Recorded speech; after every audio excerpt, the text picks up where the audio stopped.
Here is the video review for Transformers Animated Wreck-gar. As you can see, he's a dump truck, quite faithful to his on-screen representation. A lot of people have called him Play School, and I can kind of see that, but I mean, seeing him in person, he's really not any less cartoony, or any more cartoony, or animated, or Play School, than animated Optimus Prime. I mean, he's a nice garbage truck. He definitely looks like a garbage truck from the animated world, so I guess that's a win-win. His little gimmick here is he's got little buttons that activate his garbage arms, and you can do them together. I think it's kind of a lame gimmick.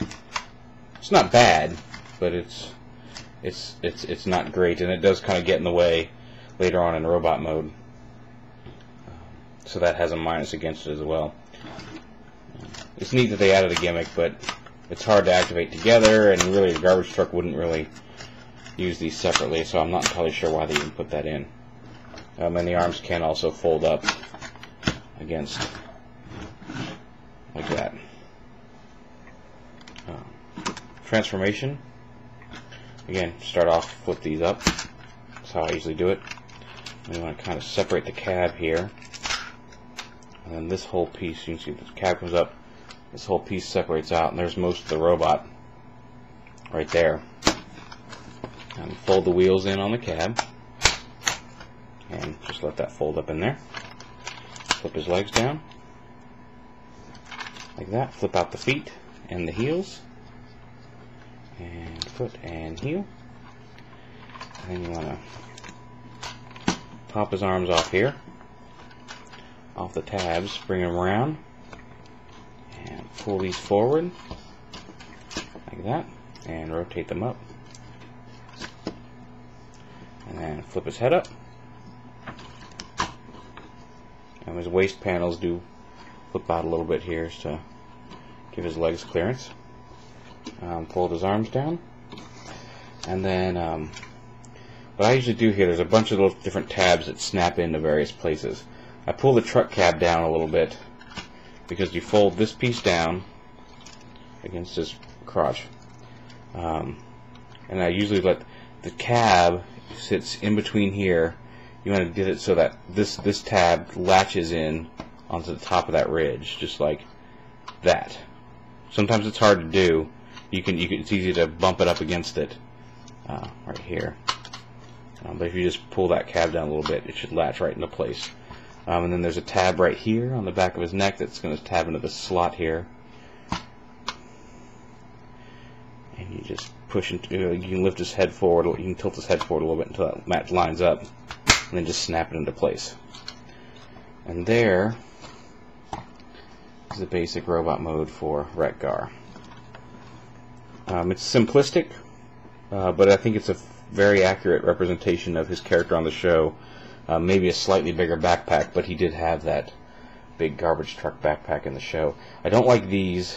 They stick straight off his behind there. And if the gimmick weren't there, I thought, looking at initial pictures, that maybe this whole piece could be rotated like this, up and around, so this red piece would be sitting up here, and they'd just kind of go like that. And I think that would have made a better backpack transformation than just having them hang off the back here. And your only other option is to fold them down next to the legs, which works, but I think still looks a little silly to have them down like that if you don't want them hanging off the rear.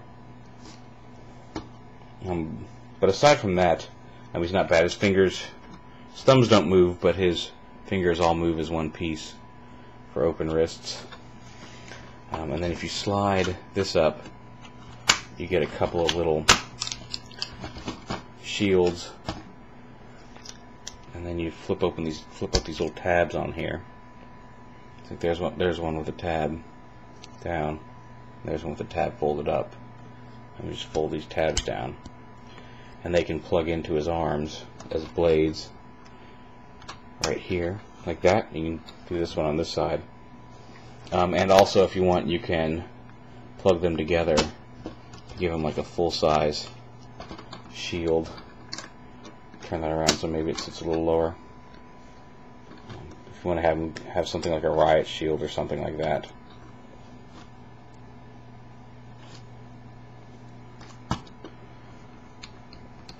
Articulation, he's got swivel shoulders, swivel this way, shoulders, they rotate. He's got the finger pose ability. He can bend at the elbows. He's got the ratchet, or swivel, two-way swivel hips, rotates at the mid-bicep and bends at the knee. And that's about it. His head turns. One of the things that's disappointing is they gave him waist articulation. His waist is capable of, if you unhook this, his waist is capable of turning almost all the way around. But then they made it so you have to fold this down and snap all this together, and that pretty much kills his waist articulation. I'm not sure why they even bothered to put it in there if it wasn't going to be functional. But, real quick size comparison. I know people have shown him next to, Optimus and all that. I'm going to show you him next to Ratchet, since Ratchet was the main character he interacted with in that episode. That's about right size-wise. I think Wreck-gar was a little taller than Ratchet. I'll have to go back and watch it, but I'm pretty sure that's close to accurate. Ratchet may have been a little taller in comparison to Wreck-gar, but not too bad. And I gotta say, of the three I got recently, I was looking forward to him the most, and while he's a good toy, I still think I like Samurai Prowl the best out of the three I got with him, Samurai Prowl, and the movie Scout Little Red Car. But all in all, he's a decent figure. He's a very good representation of his character on the show.